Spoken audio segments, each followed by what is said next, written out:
So don't you just hate it when the product that you're trying to shoot just keeps doing this? Gravity. Anyway, this is the Sigma 35mm art lens f1.2. That's right, 1.2 baby, and we're gonna check it out.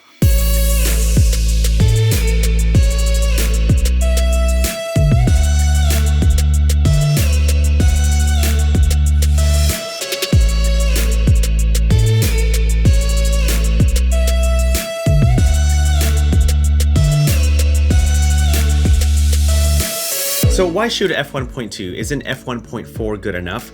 Well, that depends. I've got a few wedding photographer friends that love shooting at f1.2, and it's because not only does it produce that creamy bokeh background and makes their subjects pop, but it really makes their images stand out above the rest. It's kind of like when you're starting out in photography and the lens that you start off with is the kit lens, or maybe it's good to you when you were just starting out, but when you start using a prime lens, then you're like, whoa, I didn't know I could do this. It's kind of the same thing with shooting at f1.2. I mean, there's not a lot of lenses that are that fast, but when you do shoot with a lens that goes down to f1.2, oh, it's so good. But what about shooting at f1.4 or f1.8? I mean, isn't that good enough?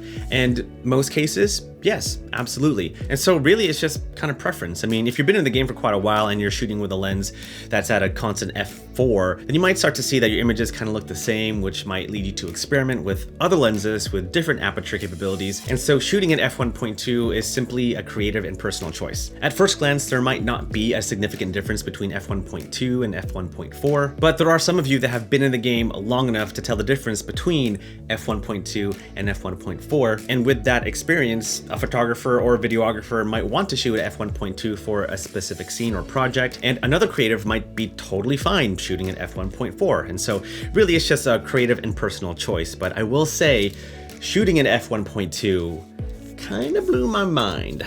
So here is the Sigma 35mm f1.2 art lens on the Sony a7 III body, and it looks like it's a well-balanced lens, but it's really front heavy. And so if you are putting it on a tripod, just keep that in mind that it is a little front heavy. And if you do plan on putting this on a gimbal, don't. As far as the build quality of the lens is what you'd expect from a Sigma art lens, built like a tank, beautifully designed. The focus ring is probably the smoothest focus ring of all the Sigma art lenses that I've tried. And what's different about this art lens is that there's an aperture ring that you can control and set the aperture right on the lens. There's also a button here if you want it declicked, and so if you are filming a video and you don't want to hear those clickety clackety sounds, then just declick it. Just go click off. Right there, you can see that, and then now you don't hear any clicks. Now, while it might be a little bit weird to change the aperture on the ring itself, it's actually kind of useful. Having the aperture ring does have a big advantage in terms of efficiency. So say, for example, I'm doing a portrait session and I'm shooting the subject, and maybe I don't want to shoot at f1.2, maybe I want to shoot at f8. Well, instead of going to the back of the camera and like changing the aperture over there, I can just simply go to f8 on the aperture ring and I'm ready to shoot. It doesn't take that much time at all to get used to it. I mean, it's very natural. Aperture rings actually was a normal thing back in film school. And so maybe the reason why I kind of like having the aperture ring on the outsides, because it kind of brings me back to the good old days. Nonetheless, aperture is controlled by the lens, and I kind of like that. Now, as far as being weather sealed, Sigma doesn't really say. In fact, let's go ahead and see if there's a gasket. Okay, well, there is a rubber gasket in the back of the lens, so it's somewhat weather sealed. But as far as everything else, I don't know for sure. I mean, they say it's weather resistant. They don't really say anything more than that. But I've used several art lenses in the past in the rain, and it never destroyed the lens. It was totally fine, and so I would assume the same thing for this. I wouldn't like dump it in the ocean so you can take some underwater shots. That'd be just stupid. Cool, but stupid. Now, I got a chance to play with this lens for a few weeks now, and so far it's been pretty good. Images came out super sharp, that creamy bokeh background was as delicious as ever, and even the autofocus performance was pretty good in photos and video. In fact, here's a clip of the autofocus performance shot at 24 frames a second.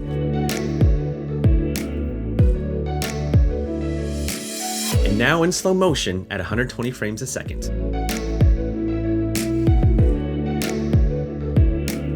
Now, even though the autofocus was good, it definitely was not perfect at all. I mean, there were a couple times where the autofocus just didn't really hit the mark. It kind of hunted sometimes and even focused on other points on the screen instead of what I wanted. But I found that with the Sony a7 III, it's best to set your focus area to the center. It does do a better job if you're shooting at a higher aperture like f4 or f8. But if you're shooting at f1.2, then make sure to set your focus area to the center. Okay, so some pros and cons. Pros. I really love the image quality that this lens produces in photos and videos. Sigma has done such an amazing job with their art series lenses, and this 35mm f1.2 is definitely one of my top 3 favorites. Another thing I love about this lens is the aperture ring. I really like it. It's just easier for me to control and just makes the entire shooting process more efficient. And of course, I just love the design of this lens. It's gorgeous, it's beautiful, it's built like a tank, and produces some pretty amazing images. Some cons.